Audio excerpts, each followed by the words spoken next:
Good morning, everyone. Welcome. We are live. It's Monday. It's going to be a great week. Training this week is on time management. So if you haven't signed up, it's david@dmeltzer.com or join my text community, 949-298-2905. Samir, driving to Houston and hanging out on the IG. Team David Meltzer. Let's post up there, David@dmeltzer. Good morning to you. Jake Share. Good to see you, my friend. Love to hear from you. Greenfield, what's up? Colleen, everybody, welcome. There's my details pinned below. Let's get some questions going. Let's do this. Let's go, Mikey. I need this one. All right, Bobby, you got this one. We're going to run it up. I'm here in New Orleans, and it's natural sun glow on my face. That's right. Good morning, everyone. Let's get those questions rolling. Let's drag them in. Here we go. Do you have a favorite story about not quitting? My favorite stories are all the stories that I've heard from, all the great multi-millionaires and billionaires. One of my favorites is Leslie Buckley.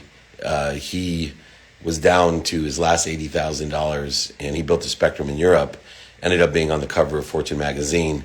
But Leslie, it was amazing. He had to call his wife to make payroll.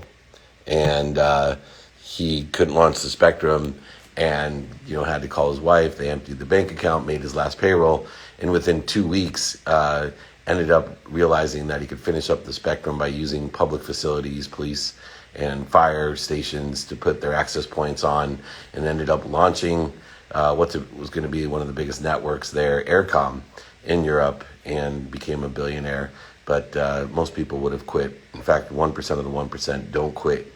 99% quit before they're 25% of the way there. Of the 1%, another 99% before they're 50% of the way there. It's those that don't quit, those that find a way, those that must be what they can be, are the ones I like to invest in, the ones I like to believe in, and those are the ones that I practice to be like. Probably the greatest quality: gratitude, forgiveness, accountability, and of course that inspiration that you must be what you can be. Manesh, how are you, my friend? Bob, giving it to you. Richard, welcome. Trying to get everything situated here. Keep those questions coming, everyone. Here we go. What was the best lesson you learned while back on the road this week? How hard it is to be very prepared. I had made, I traveled 200 days a year last year, and traveling, I made some mistakes. I brought the wrong suit to the wedding. I didn't print out the wedding logistics in a big plastic covered thing that I would have liked to do. I was one shirt short, so got to make sure that you're prepared and have time to prepare. I did not leave myself enough time. I relied on the fact that I traveled 200 days last year, so of course I know what I'm doing. Well, once again, I guess I don't. And so I have to make sure that I give extra time when I'm getting back into a routine.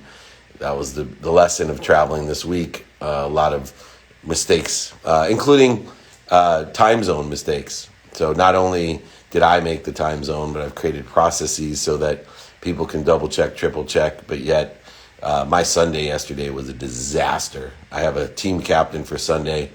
He's probably not on here, but it was a disaster. And I screwed up the whole day time-wise for me. So just got to make sure I keep on practicing. Thank you. I love this. This is Justin Pugh in my favorite shirt.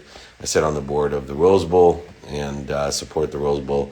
It is the granddaddy of them all. The game and the stadium is America's greatest stadium, voted many times over. If you'd like the Rose Bowl stadium, you should check it out, the Rose Bowl parade, and of course the Rose Bowl game. Financial education is the most important among other. It depends on your values, right? Your timing, risk tolerance, your values, what you want to be educated intellectually, IQ-wise, emotional intelligence, educated and adaptable intelligence. What's most valuable to you is aligned with your values, nobody else's. So do a timing and risk tolerance on what you're willing to pay for the credibility and education that you receive. And we'll be good there. Let's go ahead and let Martin join us here. Send him a request. What works? I want to check him out and let's see, hopefully he's joining us here. So we have Martin Chukwu, and he is the co-founder of What Works. And here he is, right on time.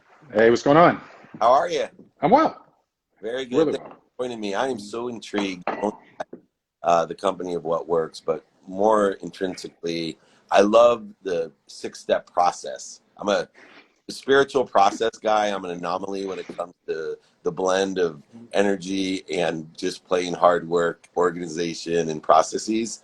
And so before we get into your six-step process, uh, how did you come up with the six steps that you utilize in order to, build some of the biggest CPG brands in the world? Frankly, we looked at what we did really well at the end of the day.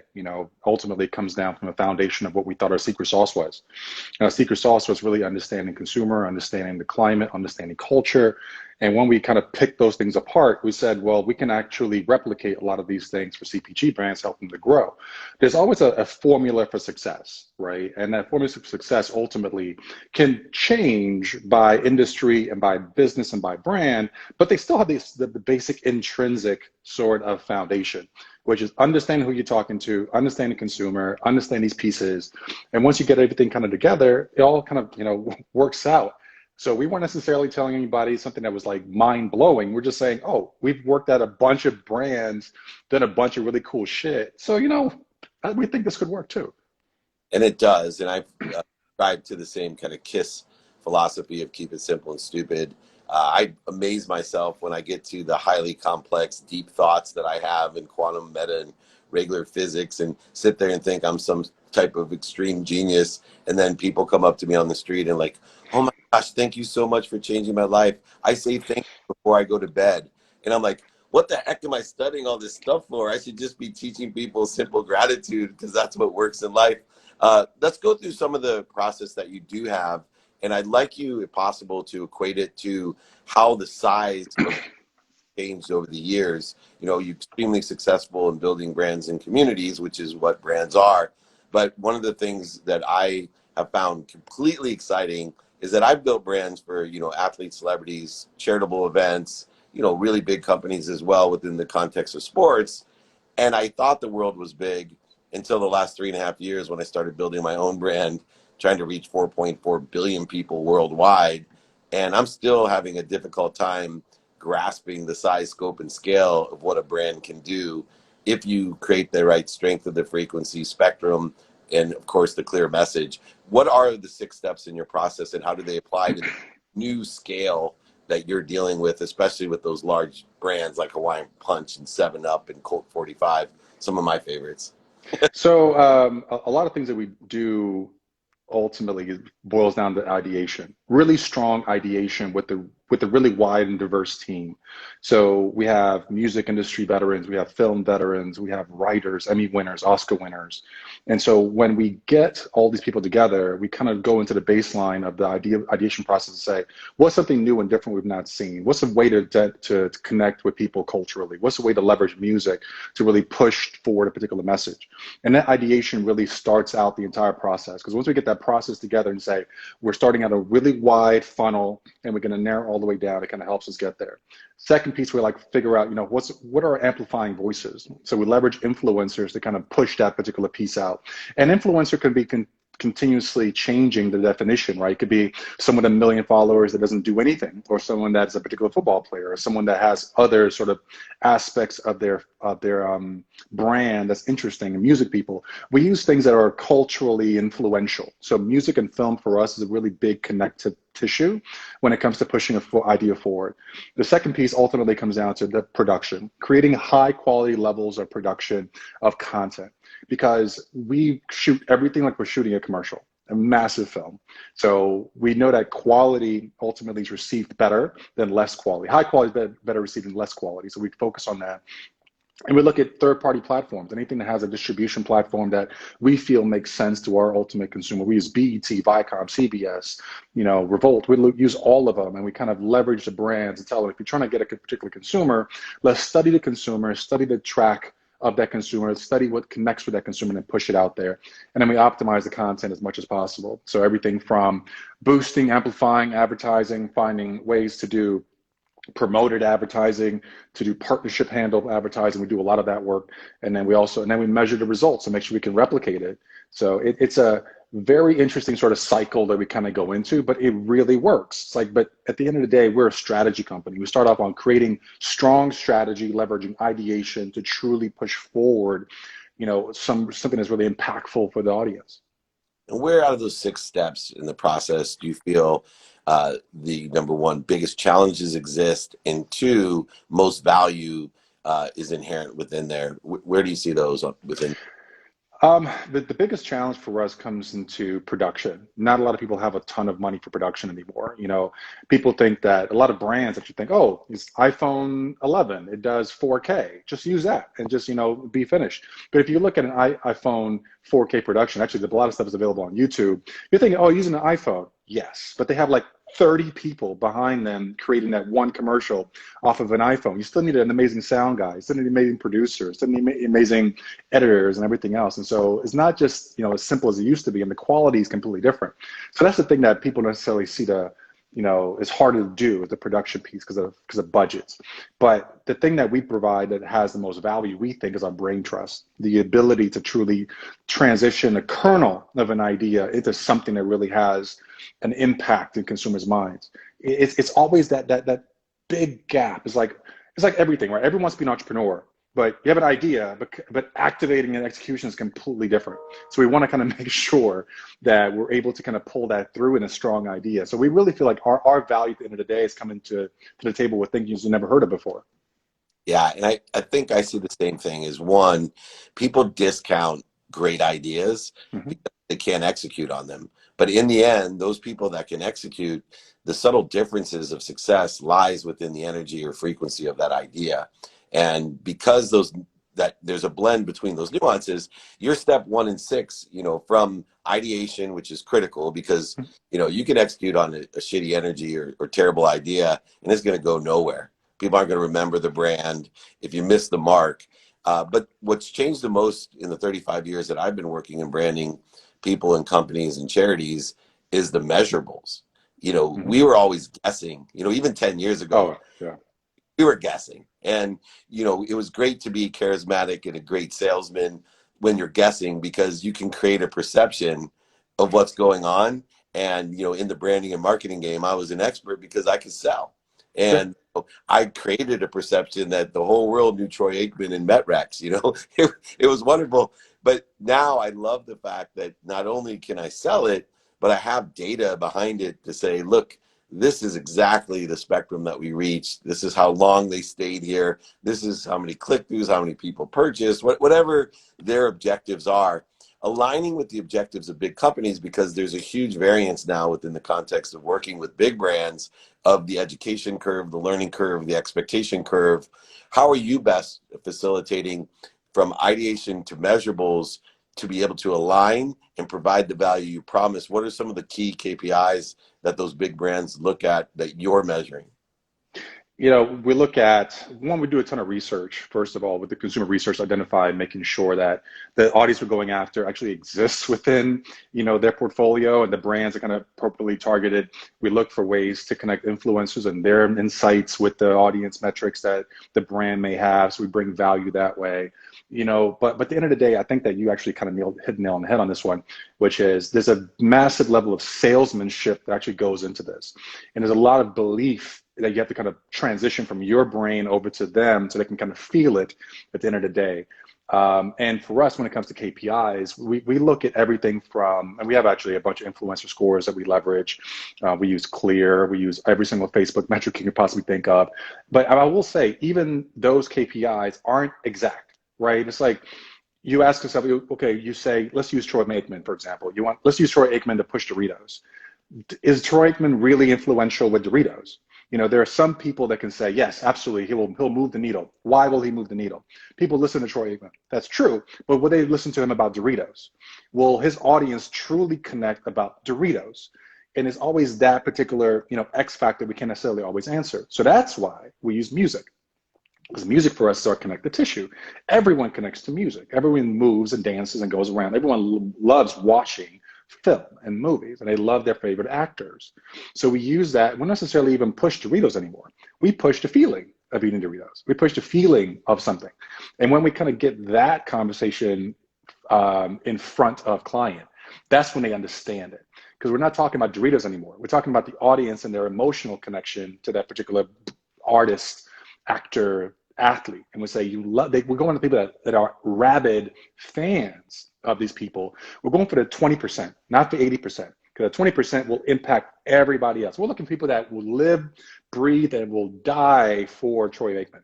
That's who we're going after. So when we shift that conversation around and talk about those 20%, that's when the brand kind of gets it. And now all of a sudden they're like, okay, we understand. And that's when we kind of move on.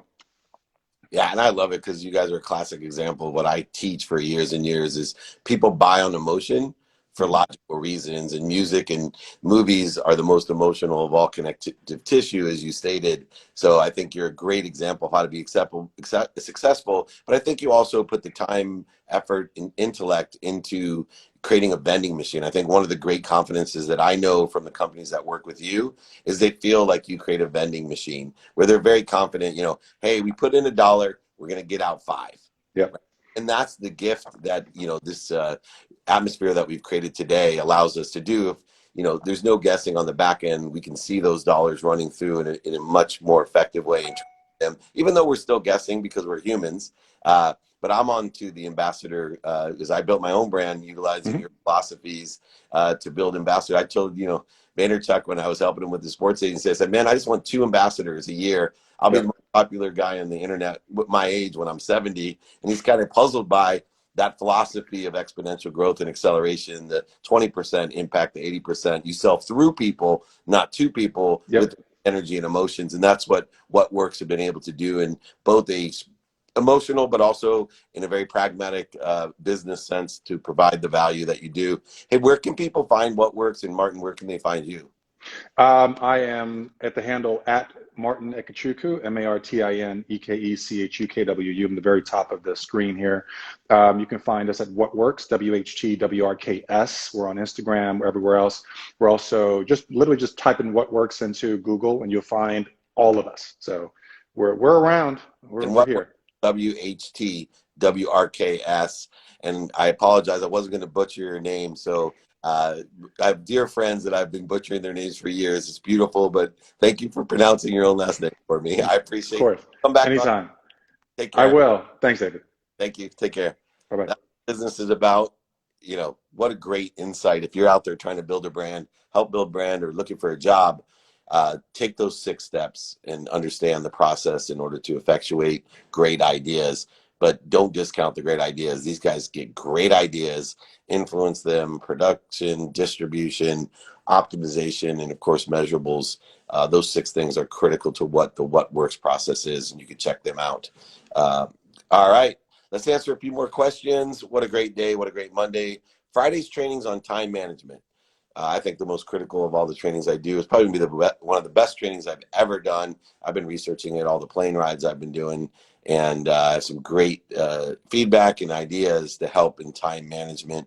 Friday, 11 a.m. Pacific, 2 p.m. Eastern. If you missed the training, the replays are featured on Spotify, Entrepreneur, every platform. You can check them out. Go ahead. The playbook, my top downloads from all the celebrities, athletes, entertainers, millionaires, billionaires, entrepreneurs on there, the trainings. If you want the exercises guides, my book for free, signed, sent to you, doesn't matter. Go ahead, email me. It's pinned below, david@dmeltzer.com. I text our community 949-298-2905. Please join me at the community for all of my stuff. Thank you so much. Are there any mantras you are focusing in on? I am worthy. I am grateful. Those are 2 I do every day. I'm worthy of everything I will receive. I have received and can receive. I am abundant.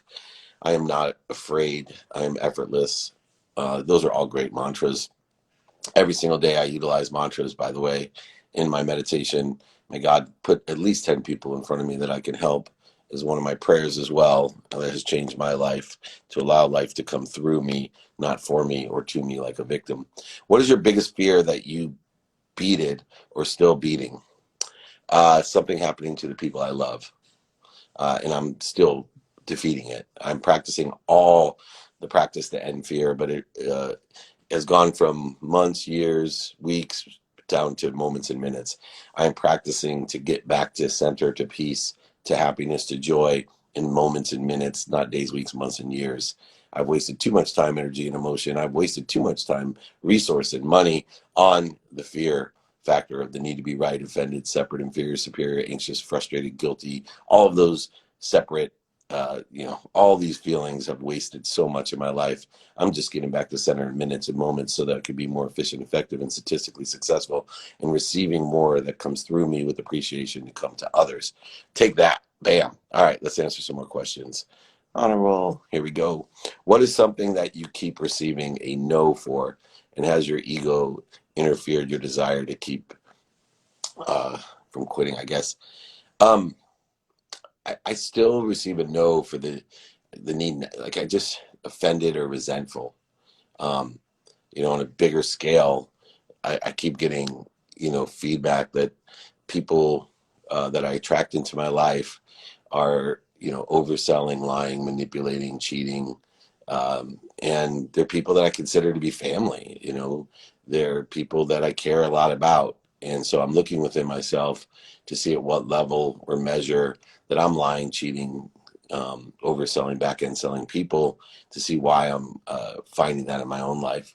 And so that is what I consider the number one no that I'm receiving from the universe on attracting the most honest people that I can. And they may be. It's just something I'm learning. What's the most unexpected lesson you've learned recently? Uh, Unexpected? I mean, all lessons to me are unexpected, or I know them. But moreover, I think one of the greatest lessons that I love is I can't find outside of me what I can't seek inside of me. Peace is a bridge is another one. Forgiveness is a bridge, sorry. So forgiveness is the bridge to peace, to happiness. And when you see forgiveness as a bridge, you can utilize it a much more easily to connect that which you're separate from: inferior, superior, anxious, frustrated, guilty, worried about. Forgiveness is that bridge. So there's a critical lesson that I learned. Do you think there's opportunities for disabled community in the business world? Oh my goodness. Yes. Do I think there's equal opportunity? No. But there's definitely opportunity. If you have a must be what you can be attitude, and you are more interested than interesting, and you take advantage of programs and opportunities for the disabled community in the business world, you can actually have a leg up. But most people, they sit in blame, shame, and justification, or they sit in a world of why me, not enough, as a victim. And instead of taking all day and night looking and searching for the programs that have been provided and the support that is available to those that are disabled. Is it equal? No. Is it available? Yes. And I'm working on helping find more availability and make it more equal. Will it ever be equal? I don't know, but all we can do is pursue more equal. Here we go. Should we plan our days every day to help with time management? I believe you should study your days every day. Pay attention to and give intention to the inventory of values that you take to get the coincidences that you want. I study what I have planned. I study what I don't have planned. I study my sleep. My tomorrow starts today at 9 p.m. with an unwind routine. Unwinding is the warm up to sleep. You're going to sleep for 8 hours. Think of it, you're going to go jogging or running or working out for 8 hours without warming up. Don't go to sleep without warming up. Your unwinding is your warm up to sleep. You should absolutely be a student of every day. That's your gift, man. That's your present that you've been given, and you should study it, pay attention to, plus give intention to the coincidences you want in your day. So start by taking inventory of your value and work from there. Going forward from there, how should I rebrand? Well, I believe that your brand is where it's at the right place at the perfect time. And you should angle towards a brand that's more aligned with the spectrum of people that you want to attract, and strengthen the signal whereupon you can clearly communicate the message So we should always be evolving our brands in order to get greater strength, greater spectrum reach, as well as more clear message. Remember, it's not what the brand says, it's what they hear. And I think, our friend Martin really gave a great explanation of how we evolve as a brand, how we align as a brand, how we strengthen our signal, we find the right spectrum, the amplification, and of course, the clarity of message was really indicated when he gave the Troy Aikman Doritos example to you.